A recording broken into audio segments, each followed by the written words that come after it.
Okay, hi everybody. We're broadcasting, but we're going to give this a few more seconds to just make sure everybody can get in, because sometimes we get cut off at the beginning. So let's just give it a few seconds.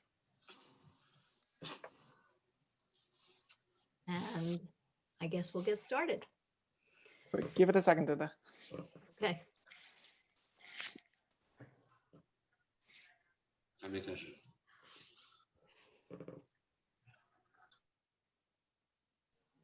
Okay. Good evening, everyone. I'm Dinda Elliott, the Director of Programs at China Institute, and I'm delighted to welcome you all to tonight's Meet the Artist with Liu Xiaodong, who is China's leading neo-realist painter. His work is in the collections of many museums around the world. I would say that few artists capture today's world with as much intimacy as Liu Xiaodong. Liu's work documents the everyday lives of the characters he meets, and through them he explores the impact of rapid social change. Chatting with him a week or two ago in preparation for this event, he said he wanted to talk about several projects that tackle various global issues. It was clear to me that this is an artist who is truly a global citizen, someone who is deeply engaged in the world around him. Liu Xiaodong, will you please turn on your camera and come on stage? And joining us here as well is Banyi Huang, who is going to help us translate this evening. Liu Xiaodong, ni hao, welcome. Nice to see you. Hello, ni hao. Oh, and now I want to introduce my friend Barbara Pollack, who will lead our conversation with Liu Xiaodong. Barbara is a leading authority on Chinese contemporary art and the author of a book called Brand New Art from China, which you should all read. It's really a fabulous, fabulous book. So you got to go out and buy it if you haven't got it already.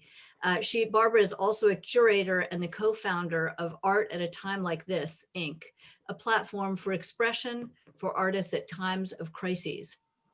Welcome, Barbara. Hey, good to see you. Thanks for joining us. Barbara, I'm just wondering, do you want to first open up by saying a few words about Liu Xiaodong, the artist, before we dive in? I know that you met him a number of years ago, so why don't you share a few words, a few thoughts about him?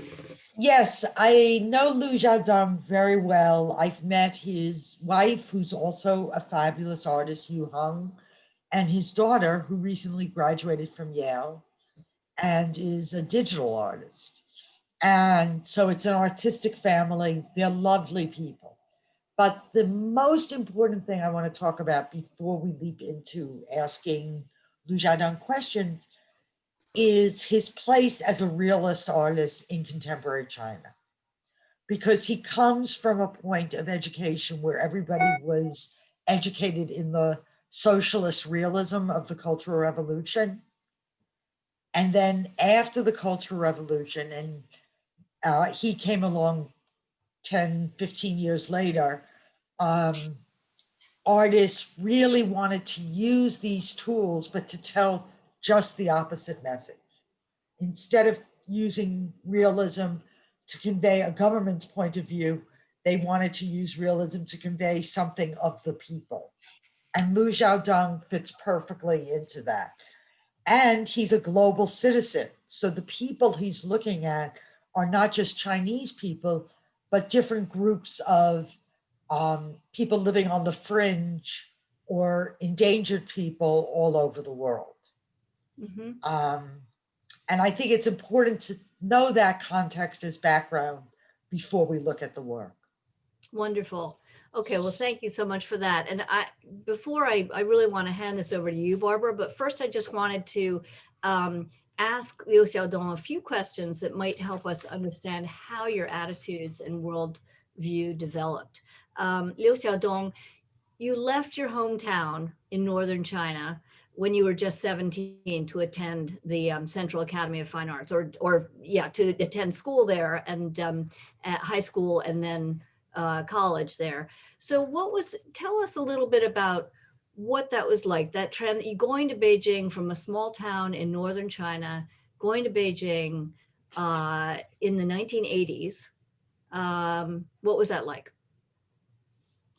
那个时候，其实我的家乡是一个很小的村镇，如果有人来过中国，会很清楚，中国的小村镇都是一个样子，比较贫穷，但是因为小，我不知道那个是贫穷，我觉得还是很美好，比如有自然的河流，也有树木，房子都是平房，很低矮，然后上学都是走路上学，也没有汽车，上学的地方离家都非常非常近。其实我的童年从来没有感受过什么叫贫穷，因为我没有见过另外的生活。在我17岁之前，对，从来没有离开过我的小村镇。我们翻译一下。Let's translate. Yep. So I grew up like in a small village, and if people have been to China, you all know that small villages in China are all the same. My family was poor, but I didn't really have a sense of poverty because what I knew was a great deal of nature. There were a lot of rivers, trees, and small small houses. We didn't have cars, so I just walked to school every day, and I had a great childhood. And I didn't really know that it was poverty, and I have not witnessed or like experienced other places before the age of 17. So what was Beijing like? Beijing in the 1980s. I'm really curious what it was like for you to experience that. I mean, I was living in Beijing in the 1980s, and that was a really thrilling time in China, a time when China was just opening up after the Cultural Revolution. So tell us a little bit about your experience in Beijing during those years and how that affected you. Yeah. 当我到北京的时候，当然，完全不一样。那个时代的北京并没有高楼大厦，也是比较低矮的建筑，所以我觉得北京并不是很像一个大城市。在我印象里，大城市都是高楼大厦，那个时候的北京没有。So yes, of course, Beijing was completely different from my hometown. But also back then, there were no skyscrapers. Like all the houses were relatively small. So it's not really a cosmopolitan city as we know it today. So in the late 80s, when you were at the 美术学院, you were at the Central Academy of Fine Arts, that's a time in the late 80s when Beijing was really kind of exploding with new ideas, and all the artists and intellectuals were testing the limits of creativity. It was a time of tremendous idealism and social engagement. So I'm really curious as to whether that helped frame your outlook on life and outlook on the world. 他这个问您就是 Yeah. 问您就是他理解，就是他知道的80年代末的北京，就是您当时在中央美院的时候，当时有很多这个年轻的艺术家，然后他们都有新的想法，然后呢，都是在进行很多的这种艺术实验，有非常这个理想主义然后和这个社会就是都有进行互动，然后他想问问这个是不是就怎样影响您的这个创作？是因为或者你的世界观。其实我80年到北京的时候读的是中央美术学院的高中，这个高中部有一个非常好的图书馆，在这个图书馆里有当时包括美国的 Art News 各种艺术杂志 Art American， 所以这里的高中生，我的同学都是英文也很好，所以他们非常早的接触到了西方的艺术思想以及艺术思潮。其实我们那时候17、18、19岁，是最早一代了解中国以外艺术状况的一代人。我们非常开放，非常open， 非常喜欢自由世界的艺术。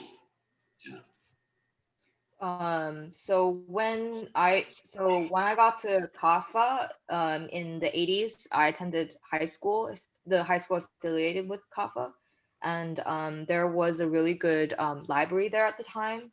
And so we, like, as students, we like really perused the like art news and like magazines like Art in America, and we were like really exposed to ideas from the West, and we were like the newest generation of artists to get to know these new ideas, and we were really open and embraced this notion of freedom.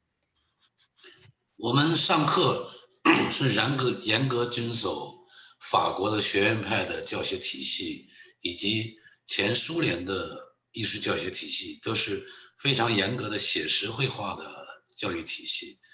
但是课外我们都在实践从塞尚以来的现代主义艺术，到后来甚至包括行为艺术，在学生中间都开始实践着。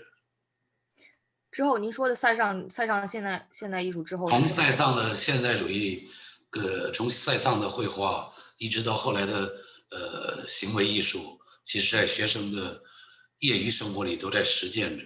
虽然课上是非常严格的学院派教育。So in class at the time we adhered to a very strict curriculum of like French academic training and also like Soviet style realism. So we were strictly trained in that style. But after class, in our free time, we really kind of embrace this like ideas of in modernism, like Cézanne, and onwards, and even experimented in performance art.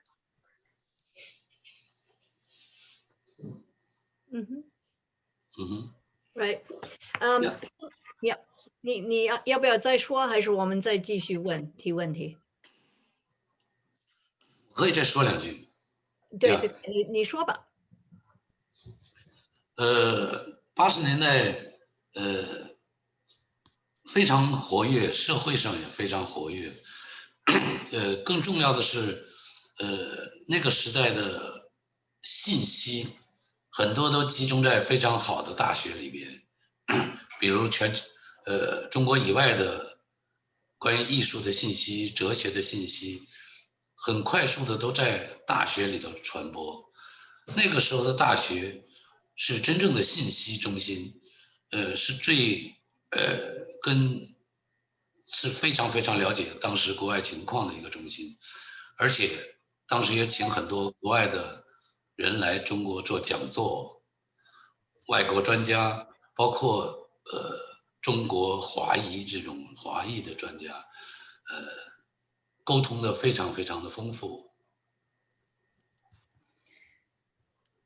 Okay, so in the 80s, it was also a very socially active time, and it's important to know that good universities back then, really were the center of like for information, like dissemination, like ideas of new ideas in philosophy and art could be found in these universities, and yeah, it's there that we got to know things that were happening overseas, and these universities also invited experts to give lectures, including like prominent Chinese Americans at the time. 而且那时也有很多国外的留学生来中国，我当然指的是欧美的留学生比较多，来中国学习美术史，学习中国绘画。他们和中国学生生活在一个校园，然后他们很会举办 party， 所以他们的 party 也很受欢迎。所以这样的话，我觉得年轻人那个时候互相往来的非常的挺自由的。Yeah, and then also at the time there were many students from Europe and America studying Chinese art, or just like studying art in general in China, and they were very good at giving parties, and so they were like very popular at the time. So in this way, young people really got along, they hung out, and really kind of exchanged a lot of things together. Mhm. Good So- time. It was a good time, right? Yeah. So let's jump into the work. So I'm just going to introduce very quickly. The first images we're going to look at are Hometown Boy. And that's a body of work which Liu says shows the impact of urbanization. He created these for the Yulin Center for Contemporary Art in Beijing, which commissioned him to return to his hometown in Liaoning province to paint his family and childhood friends. So when Liu Xiaodong was a kid, as he said, life in town, well, it was a simple life, but life in town revolved around the local paper mill. 3 decades later, when he returned, following a period of rapid urbanization and rapid development in China's big cities, the physical, social, and economic landscape had changed drastically. So Barbara, I'm going to hand it over to you from here. This is a series of paintings about his hometown. Over to you, Barbara.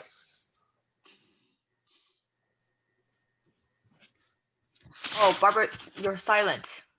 Oh yeah, Barbara, you need to unmute yourself. Liu Xiaodong, when you returned to your hometown in 2010, Yes. was this the first, were you shocked by changes there? What kind of things did you see? Yeah, 2010年，其实我离开我家乡已经30年了。虽然我每年都会回家乡，但是这一次回去是我要画一批画，所以观察的会更加细致，体会的更加深刻。你先翻译这2句。So 2010 has already been 30 years since I left. Even though I go back every year, it was to to create work that I went back this time. So I had felt a deeper sense of connection because it was with, I had observed more with, yeah. 当然，变化最大的还是外观，也就是说，过去的低矮的平房基本上都被铲平，然后还有一部分，很多地方都变成楼房，是那种6层楼没有电梯的楼房，过去的以工厂为主的生活，变成了以小商人为主的生活，因为工厂在倒闭，工人很多在下岗，所以大家好像都变成一个小商人。Okay, so the biggest change was, of course, the appearance and the small one-story houses that I was so familiar with were replaced by these 6-story buildings, the ones that have no elevators. And also the kind of the factory worker predominant lifestyle was replaced by small merchants, kind of small merchant economy. So everyone was selling something. This is one of my favorite paintings of yours, but I never really understood what the airplane represented. Is this an old defunct airport, or is this a remnant from air travel there? Can you talk about this painting? 飞机是代表什么意思？我觉得这个飞机是过去这个工厂，这个朱棣有个工厂，生活非常，就工人的生活是非常骄傲的，因为那是国家的国营的工厂，所以那时候比较好的时代呢，这是一个当年的驻军解放军送给这工厂的一个飞机。作为公园里的摆设，但是随着工厂的倒闭，这个飞机慢慢的就塌了，时间也久了。过去我以为我也是以工人为光荣的，觉得工人是最有力量的，工人是最自豪的，工人是最富有的。但是现在工人变成最穷的、最困难的一批人，所以我把这些工人画在这个飞机前面。 Okay. Yes. So regarding this painting, so just explain a little bit of background. So like in socialist China, like workers, like they were sort of seen as like very proud and like proud of their profession, because factories at the time were nationally owned. And like this airplane was actually given by the People's Liberation Army to the factory. But as the kind of like the factory declined, the airplane was also defunct and not operable anymore. And so he, as an artist, he used to think that like workers were, you know, like the richest and proudest, career to have, but now they're the poorest and kind of like at the lowest of the social strata. So that's why he depicted the workers in front of the airplane. Yeah, and the workers seem like they're out of work and have nothing to do but their leisure time. Somehow you manage to communicate that this is not necessarily fun and relaxing, but is kind of, they're kind of bored. Go to the next image. Yeah. Yeah, or the woman in hanging out at the pool hall. Again, people seem like they don't have purpose. I think you convey the impact of urbanization so well, and I wonder, what is your approach? What is your opinion of the urbanization of China? 他说这里也是，就是说像那个之前的那个工厂工人一样，他们说看起来就像是没有事情做那种，就非常闲着悠闲的这个状态。然后呢，所以说他说这也是就是在他看来是你所表现的城市化的这一部分。然后所以说他想问您这个您是怎么去这个去看城市化的这个过程？你是怎么处理和表现这个全球化、城市化的这个冲击的？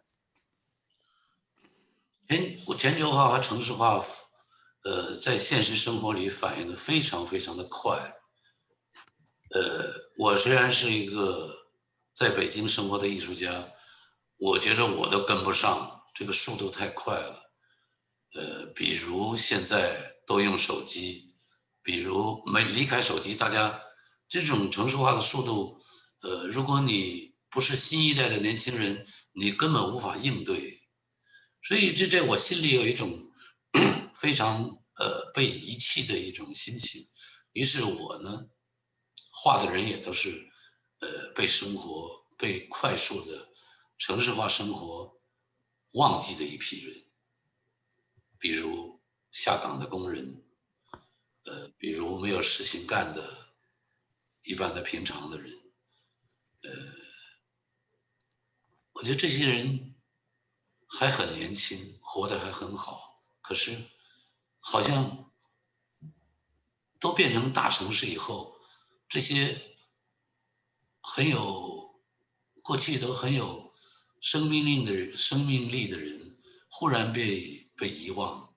这个我对这种人群充满着绘画的欲望。Okay. So yeah, regarding the process of the effect of globalization and urbanization in China, like I live in Beijing myself, but like all of this is happening so fast that I can't even follow it. And now even everyone relies on their smart devices. It's such a big change from before. And if you're not young, you can't really deal with it or, follow it closely. And so there's this feeling of being left behind. So I like to portray people who are forgotten by the process of urbanization. And that includes laid off workers and people who don't have anything to do with their time. And a lot of times they're still young and full of life. But as they become suddenly forgotten, I have this huge desire to paint them. My work. Interesting, really interesting. And this one with the X-ray, again, this really interesting juxtaposition between like the scientific film and the kind of rural area they're standing in, or right on the edge of the city, that type of space. Can you talk about this a little bit, Liu Xiaodong? 他说这个作品就是您这个并置了这种就是科学这个 X-ray 这种科学这个产品，然后和这个农田的这个背景，然后他们也是这种站在这个城市的边缘，这个感觉，然后他想让你讲一讲这个作品。是，这在我心里是比较复杂的。比如这条田野的路，都是我上学的时候最害怕的一条路，因为这条路就在小镇的边上，紧挨着铁路，平时没有人，非常令我恐怖。所以这次画我就要找这个，我为什么觉得这块恐怖？当然，这是我个人的心理。我通过一个在户外的朋友在看他自己的 X 光，我觉得这个很奇怪的一件事儿，就是说，他们也很关心自己的身体，但是身体确实，哎呀，我不知道该怎么说。这张画，我是所有奇怪的想法都是在这里，一下很难说清楚。我就觉得简单的说，本来是应该医生检查的事情，他们在自我检查，自己在检查自己的身体，很奇妙的被遗忘的气息，我觉得。Yeah. Okay, so this he feels very complicated about this scene, because this path was the one that he had taken to like on his way to school, like the one in the field, and he was really afraid of it at the time because it was on the edge of the village, and there was often like nobody there, and he kind of wanted to illustrate why it was scary. In terms of the guy looking at the X-ray, he feels like it was like a lot of weird things converging, and it's like hard for him to put into words like why he painted this. But in short, it's kind of this person who cares about his health, you know, and it really should be doctors who should be examining him, but really it's him examining his own health. And so it's kind of another instance of, you know, people being forgotten. Yes, and maybe not even being able to pay for medical care. 说付不起医药费。再说说这张画是哎。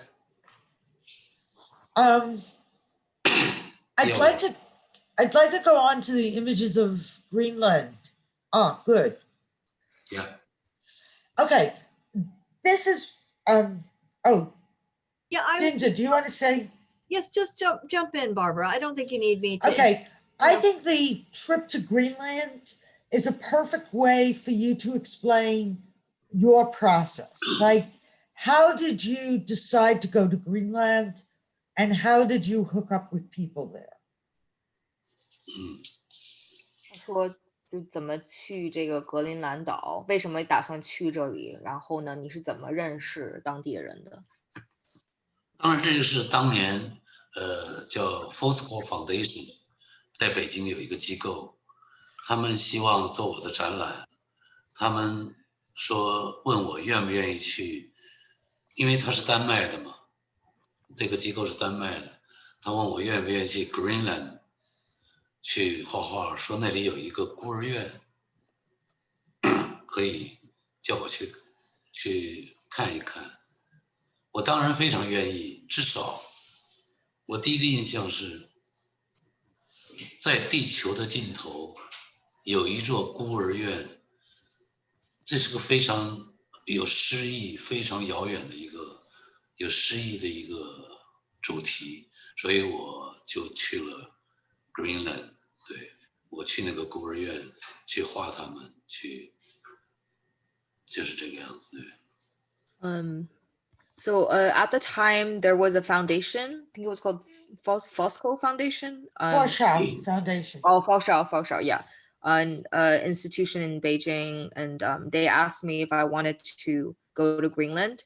And there was like there was an orphanage there. And so like I really wanted to go because like this whole notion is just very poetic and kind of like very far away. An orphanage at the the edge of the earth. So yeah, that's why I wanted to go. Had you thought about global warming and those issues before you went to Umanak? Umanak. Umanak, Umanak. Umanak. Yeah. 在那之前有没有想过全球变暖的问题？当然，这个新闻里头各种资讯这么多年一直在说全球变暖，这是非常令人焦虑的一个问题。当我去 Greenland 的时候，听当地人说，的确全球在变暖，因为他们过去都是能够看见北极熊的，因为乌门纳克是在 Greenland 最靠北极的唯一能够居住人的岛上，再往北基本上就没有办法居住人了。那么他们是最北端的一群人，离北极最近的一群人，过去经常是打这个北极熊的，靠这个为生的。现在他们也看不到北极熊，而且据他们说，每一年那个格陵兰那个最大的冰原都要有80公里的冰原被化掉，所以这个速度是非常吓人的。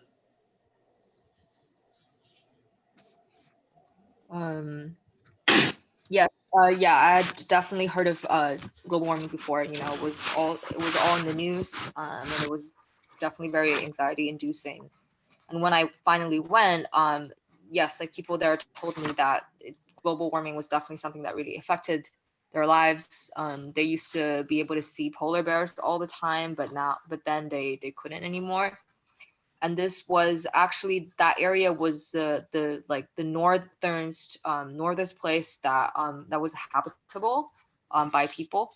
And so like some of the people kind of hunted polar bears to make a living, but they couldn't really do that anymore. And there were and every year like a huge amount of ice like melts. What I think, I mean, this is one of my favorite series of yours because the landscape is so stunning, yet the people, each person is so specific. Did you make these painting outdoors like you usually do? Were you working outdoors, Liu Xiaodong? 他说，就是他最喜欢这一系列作品，是因为这个户外的风景是非常非常迷人，然后但是每一个这个人物都是非常非常个别化，就是有他们自己特点。然后想问问这个画是在户外画的吗？写生的吗？这个不是当场画的，户外我都会画很小的，因为Greenland 太冷了，不可能在户外画很大的画。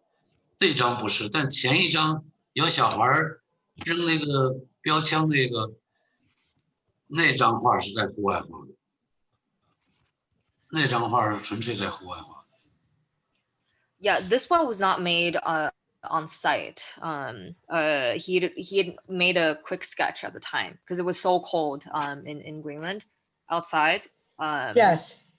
Yeah, but he said the previous painting he did make outdoors, the one of the kid. Yeah, that's a very moving painting. And did you get to know the people? How long did you stay there? I'm always curious about your process. 他说您在那儿待了多长时间？然后呢，有没有就是比较深度的认识就是了解这些人？然后因为他非常就是对你的这个创作过程非常好奇。是，那一年其实我去过2次 Greenland，这个乌门纳克，所以对那里头本来人口就很少，所以我基本上认识每一个人，所以对他们还是比较了解。我就住在孤儿院里头，住在那个我经常画的小孩天天都在一起玩，所以在那里头人和人的关系变得非常非常的重要，温暖变得非常非常重要，因为人口很少，所以他们晚上的酒吧变得非常热闹，非常的可爱。那个酒吧不像我们城市的酒吧，比如说有年轻人，就是都年轻人都去的，有其他的吧，有什么主题，他没有。他一个村里头就一个酒吧，有老头儿，有老太太，有小姑娘，有大小伙子，各种人都在里边，特别开心，而且一玩就是一个晚上。他们好像从来不需要睡觉，他们非常喜欢大家在一起，这个非常非常的，生活在那里的人在一起非常非常的重要。Yeah, so that year I went there twice, and I really got to know everyone because there was the population was so small, and I painted children a lot. Yeah, at the orphanage, and I stayed there. And the relationship between people is like there is very important and and very warm. And because like unlike big cities, like they really needed to stay close to each other. And it's interesting because the bar there is very much unlike bigger cities where it's just young people. There were people of all ages and walks of life, and they basically just partied or hung out all night, and they never needed to. It seemed like they never needed to sleep, and they just liked being together. You know what I think is remarkable about this painting that I just want to point out? I mean, we can get into the stories of the paintings and get lost in that.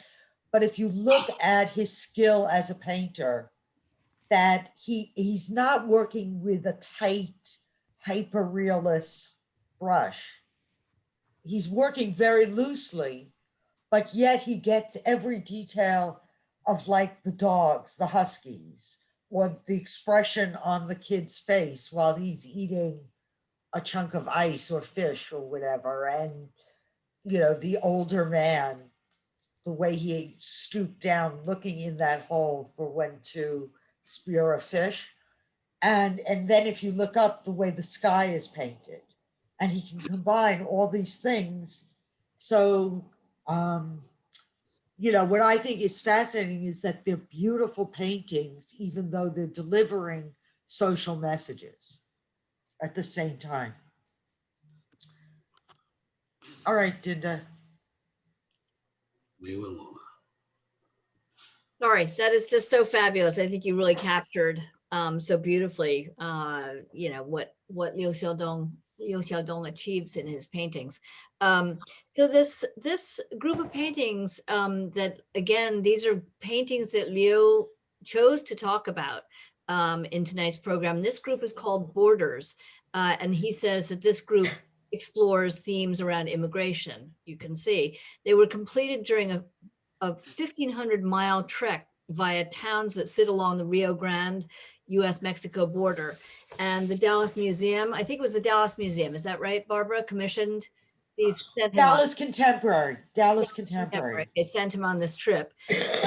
4 of these paintings, if I'm not mistaken, are featured in the online exhibition, How Can We Think of Art at a Time Like This? Curated by Barbara and her partner, Anne Verhalen. So this is a work a body of work that Barbara knows especially well. So Barbara, over to you again. Yes, it's really interesting that Liu Xiaodong was supposed to have an exhibition of these paintings last March, I think, or May. And it was put off because of museum closures.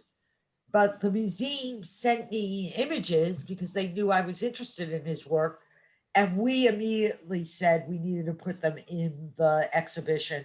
How can we think of art at a time like this? Which included all kinds of socially engaged work.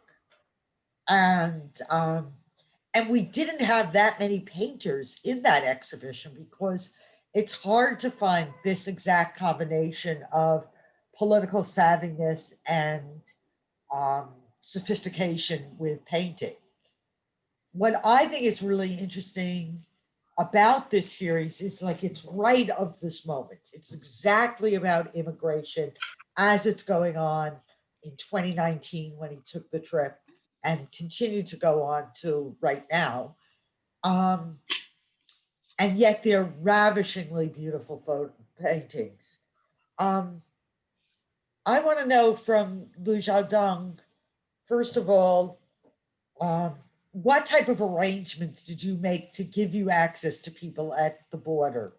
And did you paint on both sides of the border, the American and the Mexican side? Yeah.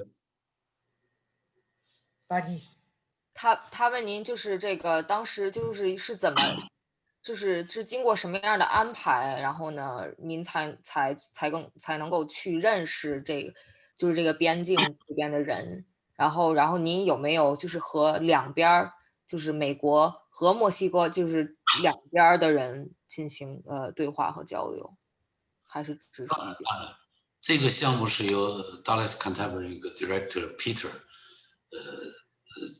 介绍去那里画的，所以他给我介绍一个当地的一个独立记者，是个 Alice Driver。Alice 是个女的独立记者，她的工作其实就在往返在美国和墨西哥，她住在墨西哥，但是她是美国公民，所以她对边境的两边非常非常熟悉。她在这两边边境的方方面面，包括普通百姓、警察系统，他都很熟悉，所以他帮助我在那个美国和墨西哥边境几个城市走来走去，访问了很多很多普通的家庭，包括去监狱、去移民局、去警察局等等等。我觉得有他的帮助，我很快的就了解了这个 border 的情况，至少在很短的时间内，至少了解了很多。Yeah. So he was invited by the director of Dallas Contemporary at the time, and who I think was introduced him to an independent journalist. And it was through this independent journalist that he kind of really got to know the conditions of the border. The journalist basically was lived in Mexico, but she traveled between Mexico and the U.S. She was very familiar with situations on both sides, and that involved the general populace, the police, and she really helped him travel around and kind of introduced him to families, and also police stations and immigration courts. Interesting. I'd like to look at the next painting. Yeah, like here, it looks like a happy scene, but these are people waiting to cross over into the United States. Is that true? 他说这个是看起来像是一个非常开心的一个画面，但是呢，这个是不是就是在等待进入这个美国边境的的人？其实这些人都是墨西哥的人，他们不是要偷渡到美国的，很多的其实是中美洲的其他国家的人，他们一定要偷渡到美国的。这些因为墨西哥离美国就这一条河很近的，你要细心的观众能看远处有一个游泳的，其实1分钟、5分钟就游过去了，非常非常近。但是我觉得在这里快乐生活的墨西哥人和那边戒备森严的有一个美国警车之间产生某种矛盾，我觉得这就是国与国之间的界限。Yeah. So these were so these people that he's depicting the painting, they're Mexicans, and they're not actually crossing over the border at all. And he observed at the time it was actually a lot of people from other places in Central America who were trying to cross. And this river actually, like, between the two countries is very narrow. And if you can observe, there's a person swimming in it. And he says it only takes 5 minutes to cross over. And like, the people who are playing in the water they're just living their lives. And so there's kind of a great conflict looming over, between like these people, who are happy, just being themselves, and the police car that you see in the distance. Yeah, you see the police car. And the next image, this image, I want you to talk about how you made, because I saw a film of you making this painting. And what astonished me was that you were painting all these people from life on an outdoor canvas. So talk a little bit about your process here. 他说他非常想了解您就是创作的这个过程，因为他说他看过一些片儿，然后好像在说这个是里面的每一个人都是您就是在就写生画的，而且是在一个户外的一个很大的一个这个帆布画上画的。其实这就是美国离墨西哥非常非常近的一个小镇，叫 Eagle Pass。这个中间这个人叫 Tom， 他就是当地的警长。那么我画的是他和他的妻子、他的女儿，还有他的同事，以及远处的几个他的朋友。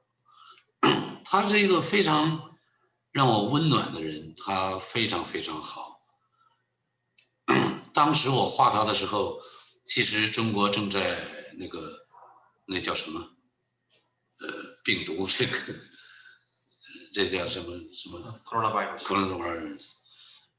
他其实知道，他从来不提这个事情，他依然和我拥抱、喝啤酒、吃面包、吃烤肉，他非常非常令我感动。他跟我说，我说你为什么不介意我？因为现在中国人并不是招人喜欢。大家都不太喜欢。他说不，他说人是对人的，就是一个人对一个人，这个很重要。所以我非常非常为他触动，所以我画他的整个他的家庭、他的朋友，就在他自己的院子里。这是我非常非常美好的一段时光。Yeah. So this is actually a small town called, I think it's Eagle Pass. It's Eagle Pass in the U.S. and close to the border. And the Tom, the main person, the main character, he's the sheriff of the town, and all the people in it are his family, co-workers, and friends. And at the time, it was when COVID started to surge in China. And all this time that he was there, Tom, the sheriff, he didn't mention any of this at all. And he still treated me the same way. I mean, we ate together and spent time together, without him, treating me any differently. And I asked him why he didn't mind. And Tom said that, people should just see each other as people, and just like that. So he was very moved by that, and so he wanted to paint Tom in his basically as in his life, in his backyard. You know what I find so interesting about this painting is that you interviewed people on both sides of the border, and yet in each painting, you just treat people as humans. You don't make a political statement out of it. You don't make a conflict out of it. You just look at their humanity. Banya, can you ask him to talk about that a little? 就是他就说，就是他注意到的一点，就是说，虽然就是您是在这个美国的这个边境，这是一个非常就是政治敏感的一个地方就是而且您就是而且就是采访了，就是了解了就这个边境两边的人，但是就是说您没有做出一个就是非常特定的政治声明。然后反而是就是说着重的去描绘出这个人本身的这个就是人性，然后所以说他想您讲一讲这个你是怎么看这一点的？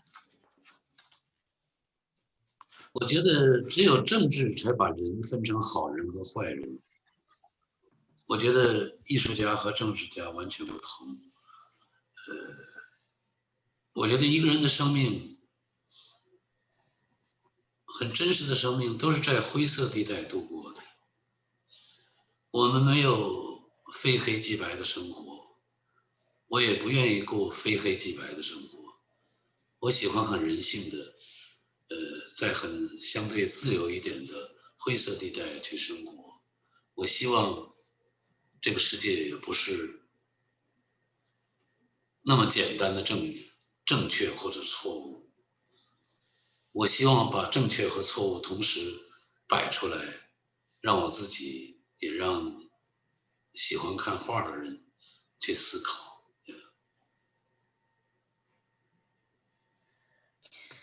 Okay. So he says that it's only politics that categorize people as good and bad, and then as artists, we're not the same, and that like real lives are like reside in gray areas and not black and white. He only wants to live in kind of like live in the light of humanity, live in a gray area with like gradations. And so and there's no just right and wrong, and he wants to kind of really illustrate that through his paintings and make people think. Beautiful. So then you were. Let me just jump in for a sec. We've got sure. about say 10 more minutes or so. So we probably want to jump into the next group of paintings, right? Yes. Would that be okay? Yeah, go ahead. Okay, so the last group of paintings is called Spring in New York. And they were created while Liu Xiaodong was stuck in New York under COVID lockdown for about 6 months, starting in February. So this last group of paintings records clearly it's like picturesque but sad scenes of New York under the pandemic. So back over to you, Barbara. Well, one thing that's really interesting that you did during this period is a painting like this one where you painted on a photograph. Was that new for you to do, and why did you do that? 这是第一次画照片画吗？这不是我第一次在照片上画画。我其实很早，2012年开始，有的时候就喜欢在照片上重新绘画。我觉得这是很有意思的一个过程，也就是说把真实的照片通过绘画的形式变得完全不一样，也就是绘画和照片是它俩的关系一直在被讨论中，就是我觉得讨论的结果还不如把它俩画到一块儿试试怎么样，一起产生非常奇妙的效果。绘画和摄影，我觉得就把它俩放在一块儿吧。当时的想法就是这样。Yeah, this is not the first time that I painted on photos. And in 2010, he had started to experiment with that process, and he finds it really interesting the way that you can really transform photography by painting on it, and obviously painting photography, you know, like the relationship between the two is such a, you know, like popular and important topic of discussion. So he thinks that rather than, you know, just thinking and talking about it, you know, he'd just do it and see what that sparks and creates. And 就是 what did 说 you, oh, go ahead. sorry， 我就说这种绘画，我就想，因为有了绘画，使这张摄影变得有趣，也是因为有这张摄影，使你画上的这个几笔画变得有意义。Yeah, so the painting kind of like the painting makes the photo interesting, and vice versa. You know, they wouldn't be each other, like, you know, they wouldn't be themselves without each other.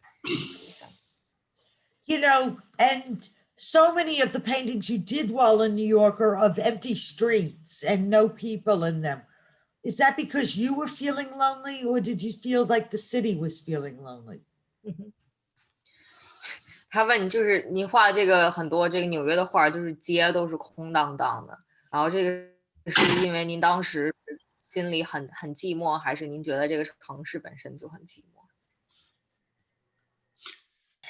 我自己还好，我觉得这个城市很寂寞，因为我毕竟不是生活这个城市里的人，我只是一个过客。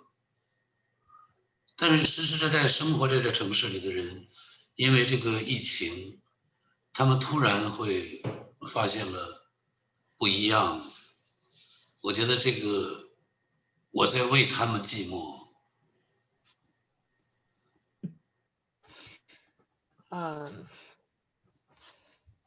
Yeah, he was okay, but he felt that the city was lonely. You know, of course, like he doesn't reside in New York. He was only a passerby, and so because of the pandemic, you know, like he kind of felt, you know, like that the city was lonely and wanted to portray that.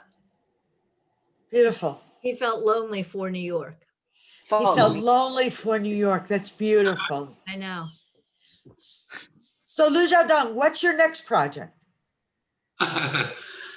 下一个计划，我是，你知道北京有个尤伦斯 UCCA， 他们在上海有一个新的空间，他们邀请我明年7月份在那里举办我的个人展览，我正在积极的创作中。我大概的主题非常简单，画几个我的老朋友的肖像，画我的妈妈。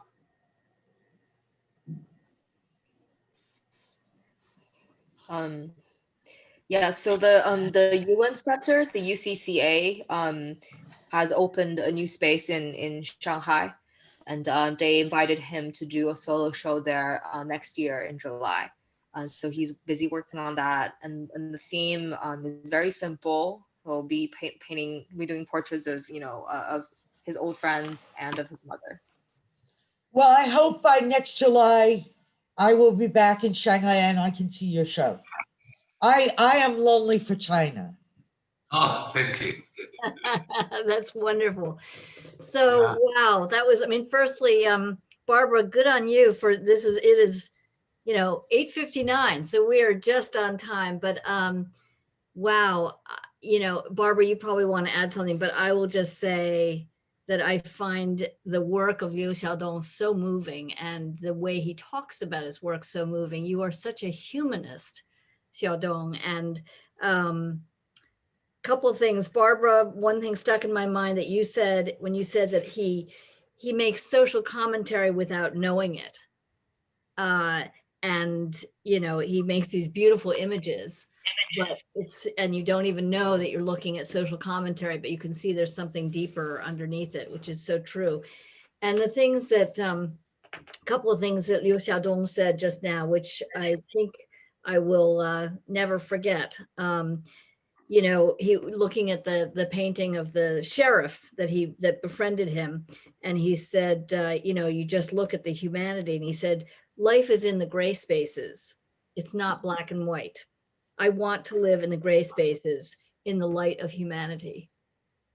Beautiful. That is really something. That is beautiful. Really something. So, Wow, Liu Xiaodong, thank you for joining us. I don't know, Barbara, if you have any other words you Well, want. one is I wanted to thank China Institute and you, Dinda, for inviting me.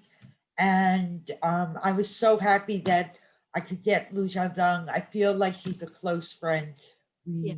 He speaks enough English. I speak a little Chinese, so we can talk and smoke Oh, cigarettes so together. thrilled to have you, Barbara. It's so great. And if I'm not mistaken, I believe that you told us that you met each other originally when basically you were always bumping into each other at all these art expos, et cetera.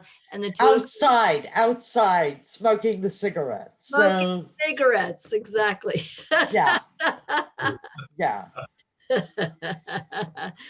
Liu Xiaodong, thank you so much. You have really, the audience, I'm sure, Really, thank you. I so appreciate it. it's really great. We hope to get you back sometime soon. Thank you. Okay. All Good right, night. thank you. Thank you.